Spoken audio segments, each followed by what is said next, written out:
Knight f1. Once again, there are good things for white. The rook on third rank Is protecting the knight. helps in defending the king's position. Knight on f1, yeah, it's not like white is getting mated anytime soon. I just don't like white's position. Okay, if I just follow up with the same idea as playing knight f4. Knight f4, yeah. And I was thinking about knight g3. Knight f4 played, yeah. Why to waste time if you... Or maybe, Well, there is nothing more logical than to, yeah, just accomplish the maneuver you started for with previous move. So knight f4. knight e3 or knight g3. Knight e3 or d3, if there is right. any difference.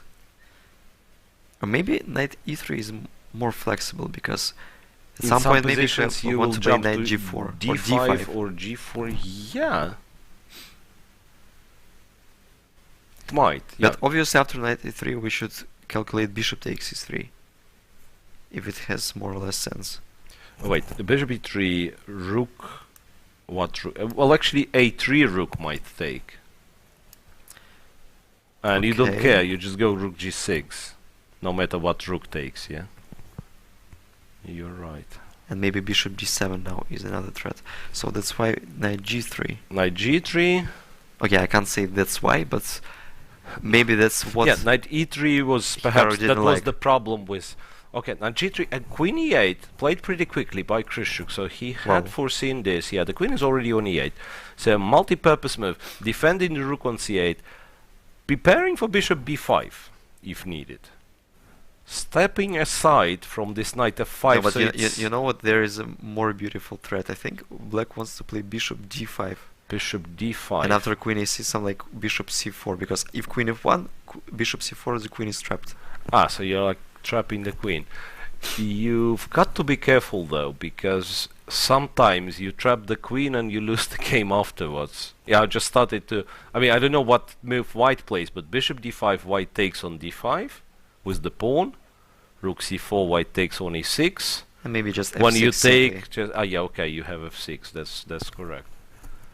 That's correct. But, I mean, sometimes it's like... I mean, just if this idea may implement after knight f5 Yeah, or knight some... f5. That's by the way is Or maybe it's just a very knight f5, serious, knight f5 is pointless because I'm very serious question. letting black play rook g6. Okay, but knight h4 is still remains. We'll very see. unclear. We'll see. Rook to c1. So Yeah, so- no bishop d5 for you. Yes. Rook c1. Pinning on c file. Of course, Alexander can go bishop b7 or d7. But like It's maybe not, rook the pin is not a problem. No, Rook but to d8. You rook want to d8, keep all the rooks. But we on the have board. to calculate some takings on e5 Yeah, takes now. on e5, then Maybe bishop b5. Or even with a bishop, I don't know. and you have queen c3, right? Mm-hmm. Okay, let's start with something. Knight e5, bishop to b5. Yeah. But Why black can't take? Because c6 bishop was hanging in the end. But bishop c3, oh, sorry, queen c3 is not working because of bishop d4 there. So that's why maybe it's better to go with the To bishop. take with the bishop. Ah, okay. And then bishop b5. Now you have queen c3. And it still remains very complicated. Like Yeah, I can then play rook rook d3 d3, is coming. and Yeah. after queen c8 I have rook... No, I do not have. Ah, but I You have rook f3. something. You have I something. have rook f3 there. Rook f3. Brilliant. Something's going on. Grischuk did play rook d8. So indeed he Sorry. wants to keep the rook alive. And the question is, yeah, what Hikaru is going to play. That's a big, big time trouble. Very, very important. What And moves will be made till the time control. It's move number 34 for Hikaru to make. So 6 more moves each. 7 moves. Oh, or 7 moves. 7 moves for this period of time is a lot because like almost all pieces on the board. Yeah, the position is very tricky. I mean, it's not your, symmetrical Catalan endgame where 7 moves, 70 moves. Yeah, I it don't all, care. It all comes to technique. Yeah, but here it's so complex, and I believe just looking on this position now, we have to agree that despite an extra pawn, it's white who is looking for the way to, to make sure that he's not losing. I would not say that white is fighting for a draw. Maybe not yet, but white has to be careful. Yes, obviously. I mean, white is the side who has to be careful. So once again, Alexander we should Grischuk. calculate that it's easier to play with black in this position. Yeah, that's for certain. I mean, I just see the harmony of black's pieces. What I can say about the whites. Yeah, funny enough, I just started to think, okay, if we give away the whole idea of playing against the king, the white king, giving mate,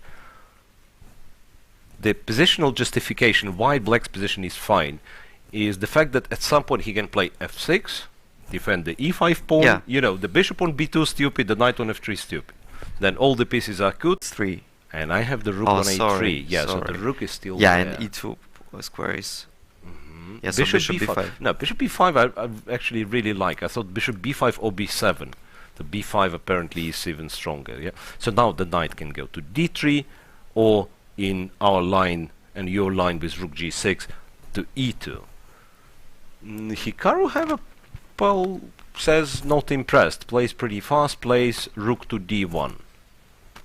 Still insisting on the exchange of one pair of the rooks. Rook c8. I mean, rook I'm c8 declining and then any rook proposals. c3. I'll see. Maybe but rook bishop c3. Maybe yeah, that's so bishop a4, rook c8. Yes. well. Maybe it's a time to exchange one pair and to go rook g6. I don't know. Maybe or it's rook in this order. Some, yeah, in this some order, because version. I'm forcing to take with the bishop. Oh, sorry, with the queen because of bishop a4. Ah, yeah, you're right. And now there are some additional ideas and connected now with it's rook g3. Yes. rook g6. So rook g6. So and if you take on e5 with queen. With the queen, yes. Take on e5 with the queen. And it, for some mysterious reason, it does work for white. Because rook g3, you still have queen takes f4, Yes. right? That's the point.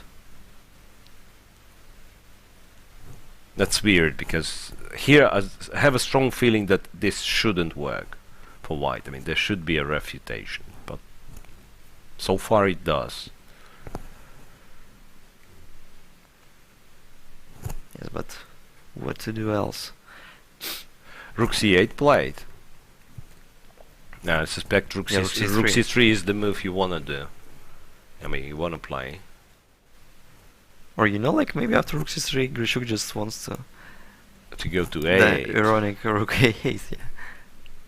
I mean, now rook a3 is not working because of taking Bishop a4 is and is there. Yeah, we're taking an open file, and rook on c3 is a bit misplaced because now the bishop looks stuck. Yeah, it's like. I mean, just the compensation is huge. Yeah, the compensation is huge for black, obviously. And then look at the clock. Hikaru's down to 2.5 minutes. Yeah. Still 5 moves. I can't say that there is a lot of tactics in position, but there is a lot of tactics that white should be aware of. I mean, yeah, absolutely. No, of course, it's not a pleasant position to be in. So after rook c8, what can he just go queen b1? I mean, it's yeah. Once again, it's not the move I'm happy with. And so now probably my idea may finally work. Finally, rook has to go to g3 to g6. Yeah, that's what. And he's pointing at b1. I believe rook c8 came along with a draw offer. So. Yes, but why? I mean, like, after that's the end of the semi-final day one, and it leaves us in a lot of disappointment, I have to say, because that was okay. I don't care anymore about Nepomuchen's game, where apparently both knew what they were doing, despite the fact that Wojtaszek spent a lot of time. But clear, here I feel robbed of of the action. The tension was building up, and there was this 5 moves of a time trouble that. Okay, I'm really curious to listen to the interviews. Yeah, because I can imagine you are worried about being worse in this position, and but I believe now from Grischuk's perspective, so he had more time, and he for some reason he was not comfortable. Okay, but if he decided to offer the draw, let's propose that. Okay. For example, both players knew that there is some moves repetition in the position. So they had to. They had to. Do it. They had to. Yeah, do but it. after Rook C3, I don't see the repetition because Rook A3 is not working no more. Yeah, right. No, actually, Alexander, if you've pointed, I mean, if you've paid attention, he was pointing out at B1 square with his finger. Right. So he said, yeah, apparently Queen B1, which is maybe unclear, but who knows? Yeah, but yeah, I'm not saying that the position was winning for either side. I mean, I'm just saying that I've got excited and I really wanted to see those, at least. Our interview after the second game of the semi-final, and Hikaru Nakamura and Alexander Grischuk are with us. The game also finished in a draw. Hikaru, you got an extra pawn after the opening, but what was your evaluation of this position? Yeah, I mean, somehow before the game I had not looked at this Queen C7 move. I looked at a couple other moves, so I thought that I had to try and punish Alexander for not playing what the computer suggests. But I think, practically speaking, it's very hard to prove an advantage because basically, if I can get this bishop to E3 or develop it somewhere except B2, then I should be winning for white. But I have practical issues, and during the game I couldn't find maybe the best way. I felt like somewhere once I got the C4 was maybe a little bit better, but at the end Alexander offered a draw, and I mean, I think if I had more time, probably I can try to play on, but it was too messy, and it's a match, of course. So you lose, you're done. So it's a draw. Yes, Alexander, what do you think you were better, closer to the end of the game? Yes, I'm afraid to look chess bomb like yesterday, that it will show that I'm winning at the end, but I don't know. First of all, I was worse throughout all game, yeah, at the end, of course, I'm at least not worse, as this I understood, but I wasn't sure how I should proceed after Queen B1, and it's extremely concrete, because if, let's say, white manages bishop c1, bishop e3, then suddenly I'm much worse again, I think. So, and I didn't see a clear way to continue, and just thought I will offer a draw, and you would need to be crazy to decline a draw here with white. But it was strange, because I think this position with pawn down, I think it's supposed to be critical in this line, and somehow we both of us didn't check it before the game. But which moves after bishop d5? No, I thought it just takes and queen b7 is take. Because e d5 and then knight d8 is nothing, I think. And okay. If queen d5 is queen b7, and it's very, very boring. Okay. But I thought I analyzed bishop d5, but not this taking of the pawn. And then, okay, this position with pawn down, it's hard to say, because it's between being just fine for black and being almost lost, because it's just either white managed to untangle, if he just managed like knight f1, knight g3, then it's just very bad for black, or knight b3, knight a5, knight b3, knight c5, knight b3, bishop e3, or whatever. I mean, but it's like with some tricks, little tricks. I'm trying to not allow white all this stuff, but it's of course unclear. But maybe it's just equal according to computer. Maybe just everywhere black manages these tricks. Yeah. Mm-hmm. And now you are going to play with white in your next game. So do you think you have any psychological edge after this game with black? No, I think psychological edge is a myth. It's I don't know, maybe when little girls are playing or something. But we played, I don't know, hundreds of matches in our lives. I mean, just one draw and you have psychological edges. It's ridiculous.